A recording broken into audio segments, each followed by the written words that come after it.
Hello friends and welcome to your channel GATEquestionsECE.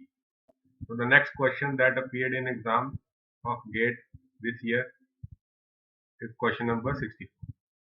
Consider a real valued source whose samples are independent and identically distributed random variable with probability density function fx as shown in the figure. So here it is given. This is the PDF of random variable x. Consider a 1-bit quantizer that maps positive samples to value alpha and others to beta. If alpha star and beta star are the respective choices for alpha and beta that minimize the mean square quantization error, then alpha star minus beta star will be equal to.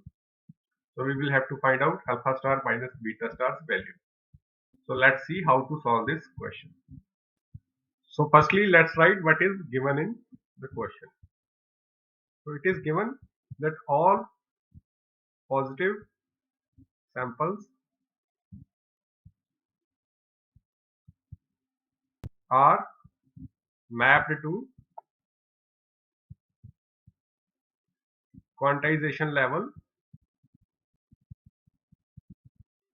alpha. So let's first understand what does this statement mean. So it's given here that for all the values of x which are greater than 0, that is which are positive, the quantization level is alpha. So let's say this is our quantization interval q1, and if the samples are lying in this quantization interval, then the quantizer's output will be alpha. Similarly, all negative samples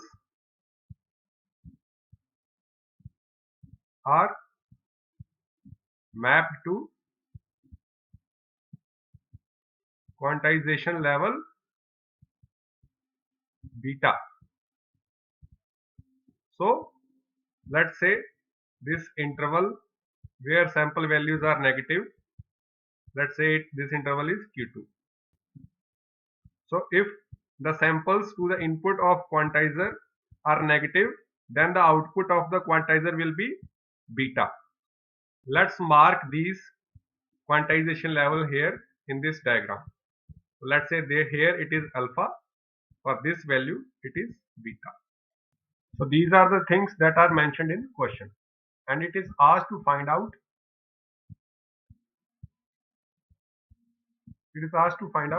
alpha star minus beta star, where alpha star is the value of alpha for minimum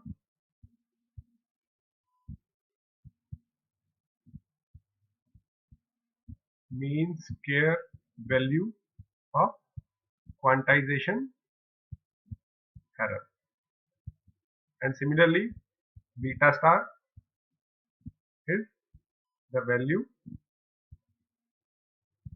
of beta for minimum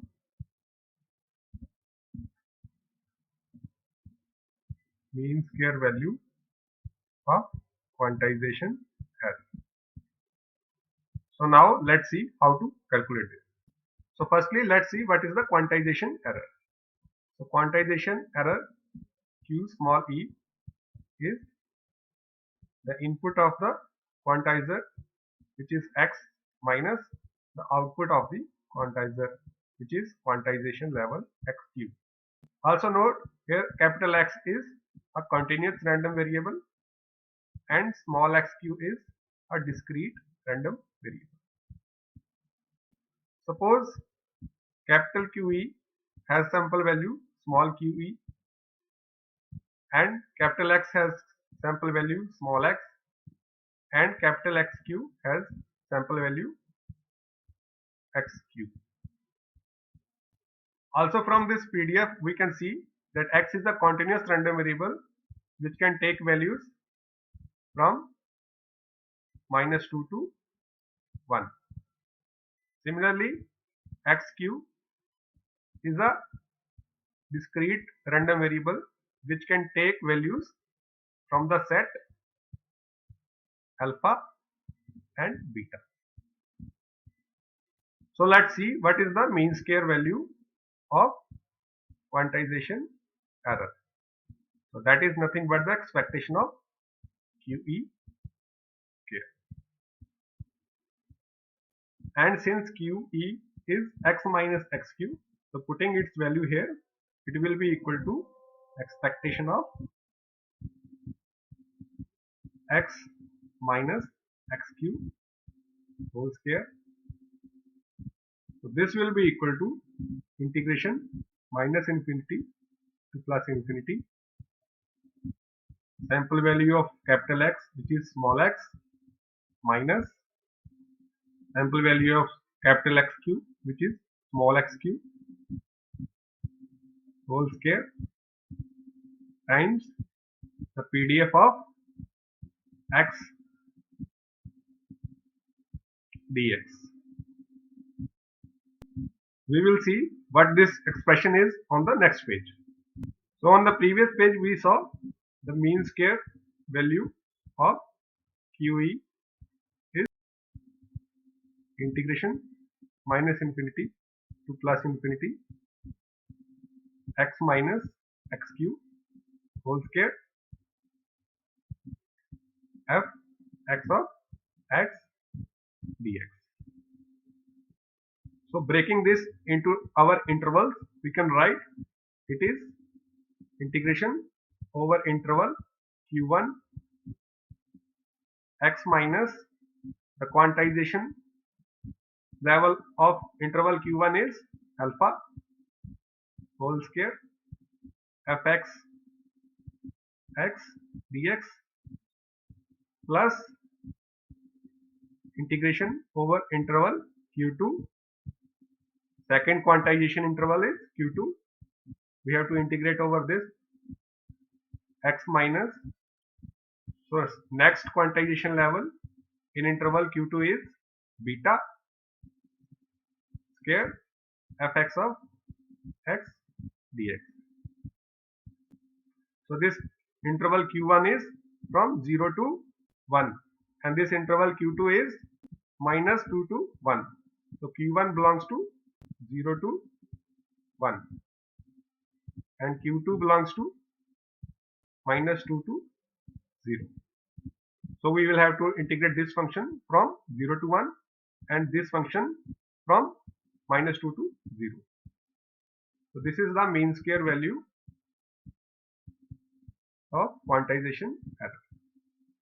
Now we know that if z is equal to x plus y, z will be minimum when each of this is minimum. So to minimize this mean square value of QE, we will have to minimize each of this. So if you see it carefully, this is nothing but the mean square value of quantization error in interval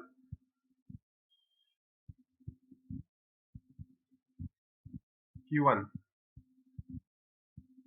And next term, this term is mean square value of quantization error in interval q2. So this is the mean square value of QE. So mean square value of quantization error is the sum of mean square value of quantization error in each interval. Here we have 1 bit quantizer, so there will be 2 intervals. So mean square value of quantization error in case of 1 bit quantizer is the sum of quantization error in each of these 2 intervals. This is not true only for 1 bit quantizer, but is true in general. So even if you have an n bit quantizer, then the mean square value of quantization error will be equal to the sum of mean square value of quantization error in all intervals possible for n bit quantizer. Generally in n bit quantizer there are 2 raised to power n quantization levels. So mean square value of quantization error in n bit quantizer will be equal to sum of quantization error in all those 2 raised power n quantization intervals. So now let's see how to minimize mean square value of quantization error. As I told earlier that if z is equal to x plus y, to minimize that we will have to minimize each of these x and y terms. So to minimize mean square value of quantization error, we will have to minimize the mean square value of quantization error in each interval. So let's first minimize the mean square value of quantization error in interval q1. I am representing this with term m and this with term n. So m will be equal to integration over q1 x minus alpha whole square fx of x dx. You can see here the mean square value of qe in interval q1. Here it is dependent on alpha. So depending on the value of alpha, m can have different values. So we need to find out the value of alpha for which m is minimum, and that value of alpha will be the optimum quantization level value for which mean square value will be minimum. To calculate that, we will have to differentiate both sides with respect to alpha. So differentiating both sides with respect to alpha, we will get dm by d alpha will be equal to integration q1. Since only this term is dependent on alpha, all other terms are independent of alpha, so we will have to differentiate only this term. So that will give us 2 times x minus alpha multiplied by differentiation of x minus alpha. Differentiation of x with respect to alpha is 0 minus differentiation of alpha is 1. It will be multiplied by minus 1 fx of x dx. So equating this term to 0, we will get integration over interval q1 x minus alpha fx of x dx is equal to 0. We will expand this equation on next page. So we obtained integration q1 x minus alpha fx of x dx is equal to 0. So this is the last equation we obtained. So expanding this, we will get integration q1 x times fx of x minus alpha times fx of x dx is equal to 0. So rearranging this, we will get integration q1 x fx of x dx is equal to alpha times integration q1 fx of x dx. So we can divide this term. We take this term on other side, we will get alpha will be equal to integration over interval q1 x fx of x dx divided by integration over q1 fx of x dx. If you observe it carefully, above term is nothing but the expectation of x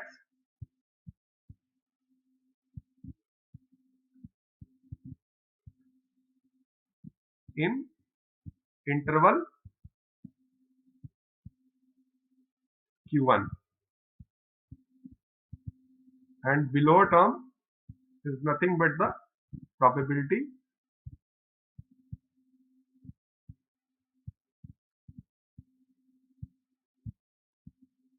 that x lies in interval q1. So this is the expression for alpha. Similarly, you can do the calculation for beta, for which you will have to differentiate this n term, this term, and then equate it to 0. You will obtain similar expression, this expression, and you will find out beta is nothing but the integration over q2 x fx of x dx divided by integration over interval q2 fx of x dx. These value of alpha and beta are the optimum quantization level for minimum mean square value of quantization error, and we represent this alpha, for which mean square value of quantization error is minimum. We represent this alpha by alpha star. So this is the value of alpha star. So we obtain the value of alpha star using this formula. And similarly, this value of beta, for which mean square value of quantization error is minimum, is beta star. So we obtain the value of beta star using this formula. So let's see what will be the value of alpha star and beta star in our given problem. So alpha star is equal to integration over interval q1, where q1 is from 0 to 1 x fx of x dx divided by integration 0 to 1 interval q1 fx of x dx. Now you can see in this PDF of x that in 0 to 1 it is uniform, but we don't know the value here. So firstly, let's calculate this value. We know area under the entire PDF is 1. So let's say this value is, say, small p. So 1 by 2 area of this triangle will be 1 by 2 into 2 times p, plus the area of this rectangle, it will be 1 times p. So this should be 1. So we can see here 2 will cancel and only p will be left out. P plus p should be 1. So that implies 2p should be 1. So p is 1 by 2. So this value of p is 1 by 2. So putting the value of fx here in interval 0 to 1, we can see fx is 1 by 2. So this will be equal to integration 0 to 1 x times 1 by 2 dx divided by integration 0 to 1 fx is 1 by 2 dx. So this will be equal to 1 by 2 times integration of x dx will be x square by 2.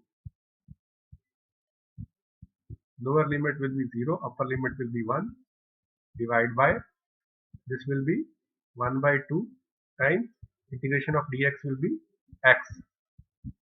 X, lower limit 0, upper limit 1. So you can see numerator will be 1 by 4 and denominator will be 1 by 2. So this will be equal to 1 by 2. So alpha star value is 1 by 2. Similarly, we can calculate beta star. So beta star will be equal to integration over interval q2. But here q2 is from minus 2 to 0.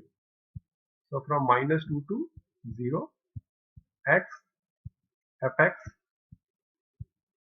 we have to write in this interval, dx divided by integration over q2, which is minus 2 to 0, fx x dx. So now we will have to put value of fx here. From this PDF, we can see that when x is greater than -2 less than 0, fx of x is equal to, so here the straight line has slope 1 by 2 divided by 2. So slope is 1 by 4 and slope is positive, plus the y-intercept here is 1 by 2. So this is the equation for fx in interval q2. So putting this equation in this formula here, we will get integration -2 to 0 x, fx here is x by 4 plus 1 by 2 dx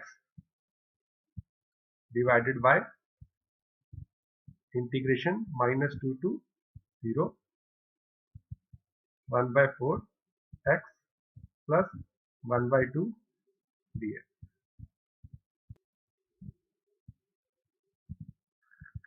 So numerator will be x square by 4 integration. So x square integration will be x cube by 3. So 3 into 4 will be 12 plus x by 2's integration. So x by 2 integration will be x square by 4 and limits will be -2 to 0. Similarly, denominator we can see its integration will be x square divided by 8 plus x by 2 and limits of integration -2 to 0. So this will be equal to, putting upper limit here 0, all the terms will be 0.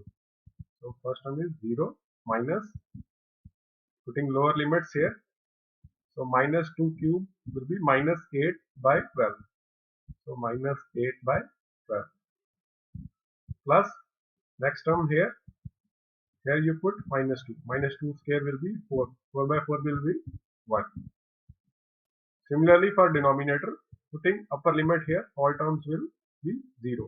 So here it will be 0 minus, putting lower limit -2 in here and here, we will get -2 square will be 4 by 8 plus -2 here will give us -1. So this will be equal to, so this will be 2 and this will be 3, this will be 1, this will be 2. So 1 minus 2 by 3 will be 1 by 3. So numerator will be -1 by 3 divided by 1 by 2 minus 1. So that will give us -1 by 2 and this minus will cancel out. So it will be 1 by 2. So this is equal to -2 by 3. So this is the value of beta star. So it is asked to calculate alpha star minus beta star. So this is equal to 1 by 2 minus 2 by 3. So this is 1 by 2 plus 2 by 3. This is equal to, LCM is 6. This will give us 3 plus 4. That will be 7 by 6. So this will be equal to 1.17 approximately. So this is the correct answer which is asked in this question. So hopefully you liked this video solution, and if you liked it, then please do press that like button below this video and subscribe to my channel for more such video solutions in future also. So thank you for watching this video.